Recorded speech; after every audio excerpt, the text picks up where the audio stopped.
안녕하세요. 비탐성 빛의 교회와 함께하는 성경 공부에 오신 우리 빛의 성도님들, 오늘 수요일도 진심으로 환영합니다. 우리 함께 기도하고 함께 말씀 공부 시작하겠습니다. 하나님 감사합니다. 오늘도 우리의 마음을 열어주시고 우리의 마음을 감동해 주셔서 하나님의 말씀을 열어볼 수 있는, 또 하나님의 말씀을 그리워하는 마음을 허락해 주시니 참으로 감사를 드립니다. 하나님, 우리 마음이 이 말씀을 여는 이 시간이 꼭 마치 보물상자를 열어보는 시간이었으면 좋겠습니다. 오늘 이 말씀을 열 때 하나님께서 우리에게 주시고자 하는 그 귀한 보물을 찾을 수 있는 그러한 시간이 되었으면 좋겠습니다. 다윗이 고백했던 것처럼 주의 말씀이 꿀 곧 송이꿀보다 더 달달하고, 그렇게 고백할 수 있는 하나님의 백성들이 되었으면 좋겠습니다. 우리 안에 계신 성령이시여, 우리의 마음을 감동하여 주시고 우리의 마음에 은혜의 강물을 흘려 보내주셔서 오늘 말씀 가운데 살아계시고 아름답고 매혹적인 우리 하나님을 발견할 수 있도록 도와주시고, 그 하나님을 쫓아 살아가며 오늘 말씀 붙들고 주와 함께 동행하는 우리 모든 빛의 형제자매들 다 될 수 있도록 주님 역사하여 주시옵소서. 예수님의 이름으로 기도드렸습니다. 아멘. 오늘은 마가복음 12장 18절에서부터 27절까지 말씀 우리 함께 공부해 볼 텐데요. 18절 말씀부터 먼저 보도록 하겠습니다. 부활이 없다고 주장하는 사두개파 사람들이 예수께 와서 물었다. 오늘 본문에 보니까 사두개파 사람들이 등장을 합니다.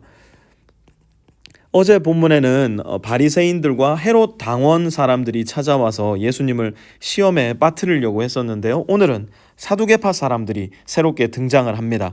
이 사람들이 어떤 사람들인가 봤더니 부활이 없다고 주장하는 사람들이래요. 실제로 그 당시 사두개파 사람들은요, 부활이 없다고 생각했고요. 이 영적인 존재들, 천사라든지 마귀라든지 어떤 이런 영적인 존재가 없다라고 생각했던 사람들입니다. 정치적이나 종교적으로는 상당히 보수적인 사람들이었고요. 그리고 구약 성경 39권 중에 이들이 성경이라고 인정했던 것은 모세오경 5권 외에는 없었습니다. 그러니까 이들에게 있어서는 예언서라든지 시가서라든지 이런 모든 것들이 전부 다 권위를 갖지 못한 책이라고 생각을 했고요. 이들은 오로지 모세오경, 창세기, 출애굽기, 레위기, 민수기, 신명기 요 5권만 그들의 성경으로 인정을 했던 사람들이었습니다. 이 사람들이 예수님께 오늘 나온 것이죠. 19절 이어서 봅니다. 선생님, 모세가 우리에게 써주기를. 누가 써줬다고요? 모세가야. 왜? 이들은 모세오경밖에 안 보니까요. 모세가 우리에게 써주기를. 여기 어떤 사람이 있대요. 어떤 사람이 있는데 형이 자식이 없이 아내만 남겨놓고 죽은 거예요. 그러니까 어떤 사람과 이 아내가 결혼을 했는데 그만 이 사람이 죽어버리고 만 겁니다. 그런데 자식이 있다 없다? 자식이 아무도 없다는 거예요. 그렇게 됐을 때 그 동생이 형수를 맞아들여서 그의 형에게 대를 이을 자식을 낳아주어야 한다 하였습니다. 이 형한테 이제 형제가 있었던 것이죠. 그러니까 이거를 우리가 신명기 25장에 가서 보면 이 말씀이 나오는데요. 이걸 소위 말해서 형사취수제라고 합니다. 제가 한자로 한번 써보겠습니다. 취수 쓸 줄 모릅니다. 제자도 좀 가물가물해가지고 안 쓰겠습니다. 좀 다 쓸 수 있었으면 멋있었을 텐데 제가 한자를 그렇게 잘 모릅니다.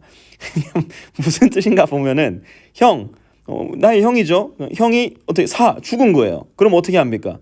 취한다는 거죠. 누구를요? 형수를요.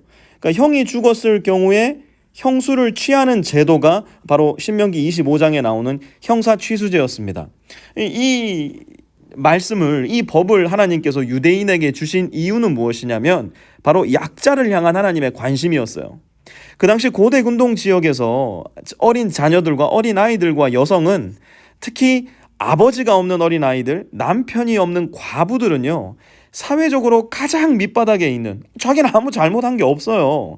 아무 죄를 지은 것도 아니에요. 그냥 불의의 사고로 인해서, 병으로 인해서 남편이, 아빠가 일찍 죽었을 뿐이에요. 그럼에도 불구하고 그 당시 고대 근동 지역의 문화는 이러한 여인은 저주받은 여인, 죄 많은 여인, 그래서 하나님으로부터 벌받은 여인이라는 인식을 가지고 있었기 때문에, 아니다, 하나님은 너희의 생각이 틀렸다, 나는 이 약한 사람들을 향하여 엄청난 긍휼과 애정과 은혜를 베풀기를 원한다. 그러한 의미에서 형사취수제의 법을 유대인들에게 주신 거였습니다. 그런데 이 사두개파 사람들은 이걸 가지고 어떻게 접근을 하느냐?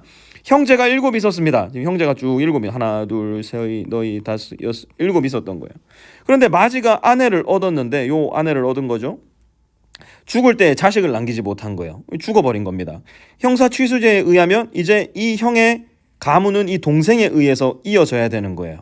그런데 21절 보니까 그리하여 둘째가 그 형수를 맞아들였는데 그도 또한 자식을 남기지 못하고 죽어버렸어요. 그러니 이제 어떻게 됩니까? 셋째에게로 가는 겁니다. 셋째도 그러하였습니다. 22절 보니까 7이 다 그래서 죽어버린 거예요. 맨 마지막으로 그 여자도 죽었습니다. 자, 얼마나 멋진 세팅입니까? 충분히 있을 수도 있는 일이에요. 물론 이런 일이 일어나기가 굉장히 힘들지만 이론적으로는 충분히 있을 수 있는 일이라는 거죠. 지금 이 사두개파 사람들은 충분히 있을 법한, 이론적으로는 가능한 이 이야기를 가지고 나와서 예수님을 함정에 빠뜨리려고 한 겁니다. 23절에 그들이 드디어 진을 가지고 묻습니다. 그들이 살아날 부활 때에, 언제요? 부활 때요. 그런데 문제는 뭐예요? 사두개파 사람들은 부활이 없다고 주장하는 사람들이에요. 그러니까 지금 이들은 자기들이 가지고 있는 지식과 자기들이 가지고 있는 이론으로 예수님을 공경에 빠뜨려 넣어서 자기들이 굉장히 높아짐을 당하는 사람들로부터, 야, 역시 사두개파 사람들은 아주 지식이 넘치는 사람이야. 역시 사두개파 사람들은 권위가 있는 사람들이야. 자기네들을 옳게 보이고 싶은 거예요. 그들이 살아날 부활 때에 이 여자는 누구의 아내가 되겠습니까? 7이 모두 그 여자를 아내로 맞아들였으니 말입니다. 여러분, 이 질문을 던져놓고 정말 그야말로 입가에 아주 교활한 미소를 띠고 있는 이 사두개파 사람들이 머릿속에 그려지십니까? 자, 이 정도 했으면 예수 당신도 아무 할 얘기가 없겠지. 이 정도 했으면 모세 오경을 사용해서 우리가 이야기를 했으니 예수 당신이 어떻게 이거를 반박할 수 있겠어? 아마 사두개파 사람들이 생각했을 거예요. 그런데 예수님이 굉장히 재밌는 얘기를 하세요. 24절, 예수께서 그들에게 말씀하셨다. 너희는 성경도 모르고 하나님의 능력도 모르니까 잘못 생각하는 것이 아니냐. 이들이 제일 잘한다고 생각했던 성경을 예수님 뭐라고요? 니네 성경을 모르니까 그런 소리 하는 거야. You don't know anything about Bible. 이 사람들은 하나님의 능력을 잘 안다고 생각했어요. 하나님이 누구신지 잘 안다고 생각했어요. 그런데 예수님의 눈에는요, 하나님의 능력도 전혀 모르는 사람들. 그러니까 잘못 생각하고 있다는 겁니다. 뭐에 대해서요? 부활에 대해서요. 예수님 이어서 말씀하시는 거 들어보시죠. 사람이 죽은 사람들 가운데서 살아날 때에는 장가도 가지 않고 시집도 가지 않고 하늘에 있는 천사들과 같다. 자, 예수님께서 전제하시는 게 있어요. 사람이 죽은 사람들 가운데서 어떻게 할 때요? 살아날 때에는 예수님이 지금 뭐라고 말씀하시는 거예요? 부활은 있다 없다? 있다는 겁니다. 이 부활 때에는 어떤 일이 일어나냐? 장가도 가지 않고 시집도 가지 않는다는 겁니다. 이 말씀을 듣고 굉장히 실망하는 청년들도 있으실 거고요.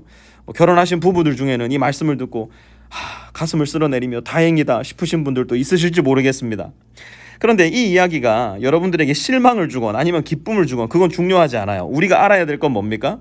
부활 때에 우리는 지금 가지고 있는 우리의 몸, 지금 가지고 있는 우리의 생각을 훨씬 뛰어넘는 다른 차원의 존재가 될 거라는 겁니다.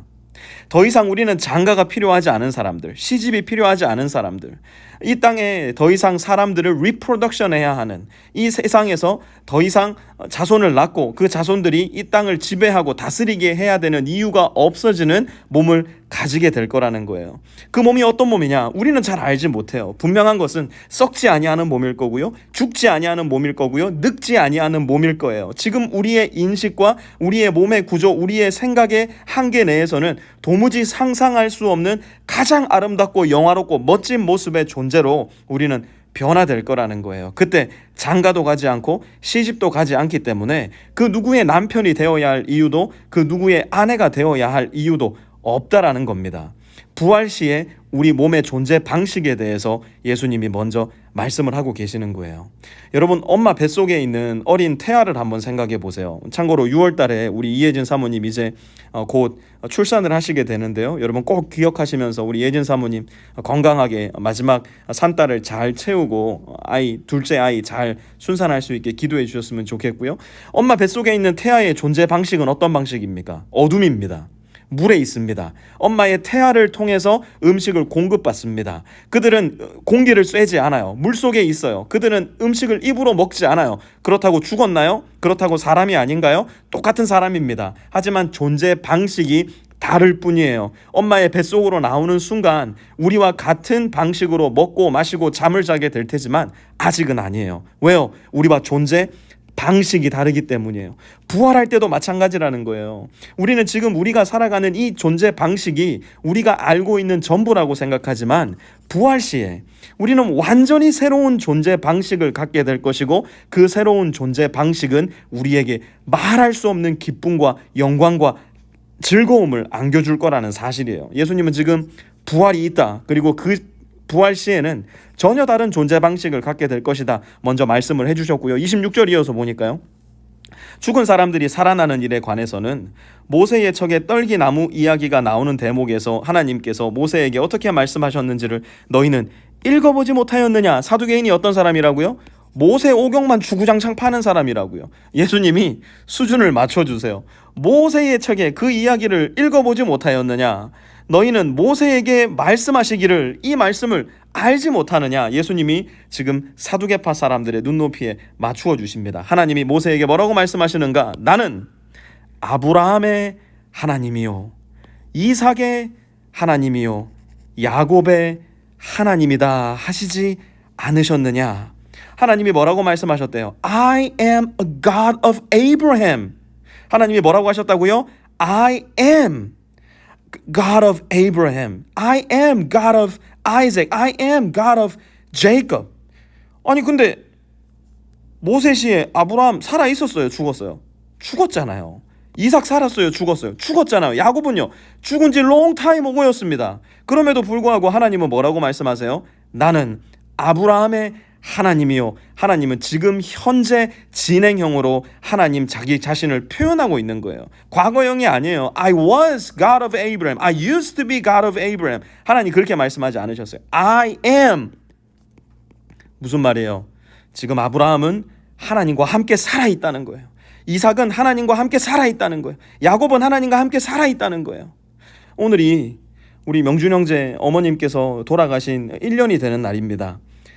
작년 오늘이 참 저도 기억이 많이 나는데요. 우리 명준 형제나 명준 형제 가족들에게는 뭐 더 말할 필요도 없겠죠. 하지만 우리가 기억해야 될 게 뭐예요? 우리 명준 형제 어머님은 지금 하나님과 함께 계시는 거예요.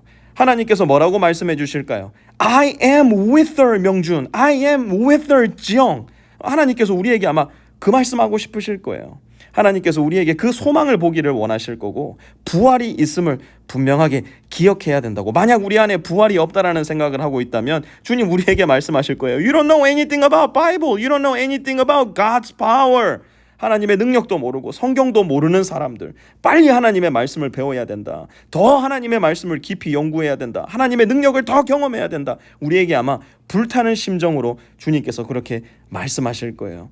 부활이 있다라고 말씀하시는 하나님, 새로운 존재 방식, 죽은 사람들이 죽어 있는 것이 아니라 하나님과 함께 있다는 소망을 우리에게 주시는 이 하나님의 말씀 든든하게 붙잡고 오늘도 부활의 꿈을 꾸면서 부활의 소망을 바라보면서 이 땅에 우리의 모든 소망과 꿈과 야심을 가지고 살아가는 것이 아니라 오실 주님의 나라, 우리가 반드시 받게 될 그 영광스러운 부활의 때에 영광의 몸, 그것을 기대하는 마음으로 오늘 하루도 주님과 동행할 수 있는 저와 여러분 다 될 수 있었으면 좋겠습니다. 하나님 감사합니다. 참 신기합니다. 말씀을 그렇게 공부했던 사람들일 텐데 부활이 없다라고 주장하는 그 당시 종교 지도자들, 그렇게 성경 전문가고 그렇게 하나님 전문가라고 정말 위풍당당하게 외치고 다녔던 사람들인데 주님은 그들을 향해 너희는 성경도 모르고 하나님의 능력도 모르니 잘못 생각하는 것이 아니냐 꾸짖는 모습을 보면 참 가슴이 서늘해집니다. 주여, 우리로 하여금 교만치 말게 하여 주시고 이만하면 다 안다라는 착각하지 말게 하여 주시고 날마다 하나님 말씀 가운데로 물러감으로 말미암아 하나님 말씀 속으로 빠져들므로 말미암아 성경도 알고 하나님의 능력도 알아 부활의 꿈을 꾸고 영원히 살아계신 하나님과 함께할 소망을 가지고 살아갈 수 있는 우리 모든 빛의 성도들 될 수 있도록 주님 역사하여 주시옵소서. 감사드리며 우리 주 예수 그리스도의 거룩하신 이름으로 간절히 기도드려 싸움나이다. 아멘.